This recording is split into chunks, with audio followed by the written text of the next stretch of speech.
Teman-teman yang dirahmati Allah Subhanahu wa taala, ketika kita menginginkan sesuatu kebaikan, Allah Subhanahu wa taala selalu menjadikan kebaikan itu tersimpan bersama dengan ujian.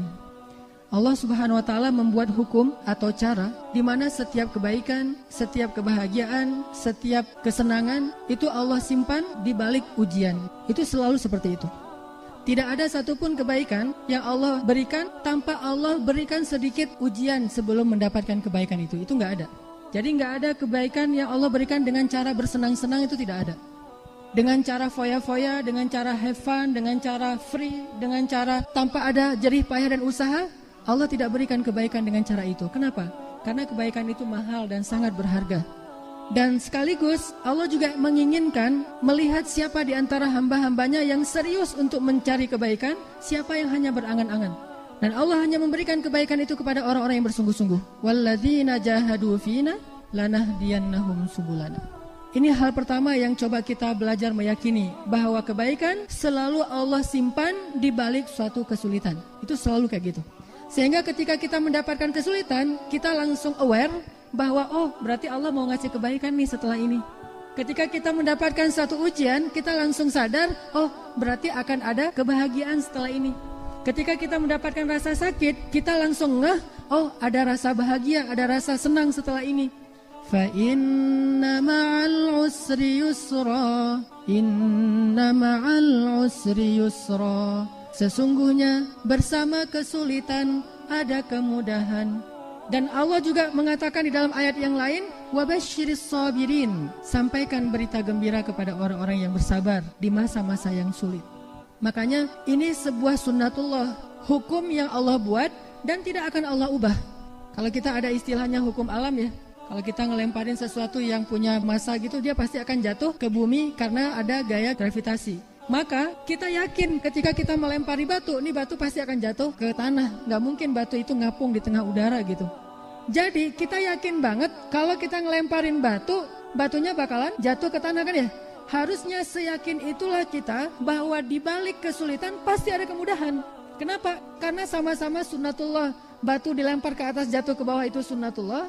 Bersama kesulitan ada kemudahan juga sunnatullah. Masalahnya kenapa kita yakinnya berubah? Terhadap batu yang jatuh ke tanah kita yakin banget, terhadap kesulitan di baliknya ada kemudahan, kita agak-agak ragu gitu, agak-agak galau gitu. Itulah yang menjadikan kita gak pernah berani melewati ujian-ujian, gak pernah berani untuk bersabar, gak pernah teguh dalam masalah ataupun rasa sakit.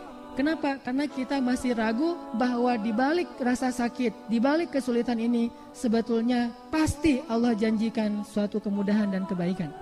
Makanya para ulama mengatakan gini, seandainya kita faham apa di balik suatu kesulitan, maka kita akan menerima kesulitan itu seperti menerima hadiah. Artinya dia tahu bahwa di balik ujian, di balik kesulitan, di balik kesengsaraan, di balik musibah, selalu ada berita gembira, wabasyiris sabirin.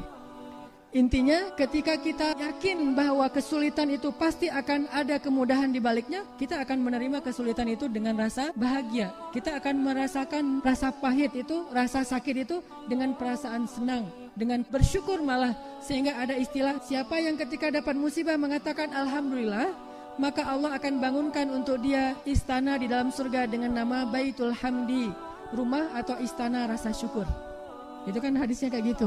Ada seorang laki-laki, anak semata wayangnya baru lahir meninggal dunia. Lalu Allah bertanya kepada malaikat, wahai malaikat, siapa yang meninggal? Seorang bayi ya Allah, kata malaikat, dan Allah lebih tahu jawabannya. Kemudian Allah bertanya, apakah itu satu-satunya anak yang dimiliki oleh ayahnya? Kata malaikat, ya Allah, satu-satunya putra ayahnya. Apakah ayahnya sangat mencintainya? Ya Allah, dia sangat mencintai putra ini. Bagaimana keadaan ayahnya ketika tahu anaknya meninggal, wahai malaikat? Kata malaikat, ayahnya mengatakan alhamdulillahirabbil alamin fa inna lillahi wa inna ilaihi raji'un. Wahai malaikat, benarkah dia mengatakan demikian? Benar ya Allah. Wahai malaikat, saksikanlah, sesungguhnya aku sediakan untuk dia istana di dalam surga dengan nama Baitul Hamdi, istana rasa syukur. Kok bisa? Karena dia tahu betul di balik musibah itu pasti ada kebaikan-kebaikan yang Allah ingin berikan. Jadi dia bukan mensyukuri musibah, mensyukuri nikmat yang datangnya setelah musibah walaupun belum dia dapatkan. Ini saking yakinnya nih. Makanya untuk mensyukuri kebaikan yang ada di balik ujian, dia bilang lebih dulu alhamdulillah, baru innalillahi wa inna ilaihi raji'un. Jadi ketika kita yakin bahwa ketika ada masalah, kita nggak ngelihat masalahnya doang, tapi kita ngelihat nih masalah nih adalah jembatan buat saya nyebrang. Nyebrang kemana? Ke tempat yang lebih indah, ke tempat yang lebih bahagia, ke tempat yang di dalamnya banyak sekali kejutan-kejutan. Jadi kita anggap masalah kita, musibah kita, rasa sakit kita sebagai jalan, jembatan yang membawa kita ke tempat yang lebih baik. Kalau kayak gitu, kita akan merasa sangat bahagia melintasi jalan itu. Dan inilah janji Allah, fa inna ma'al usri yusra, inna ma'al usri yusra.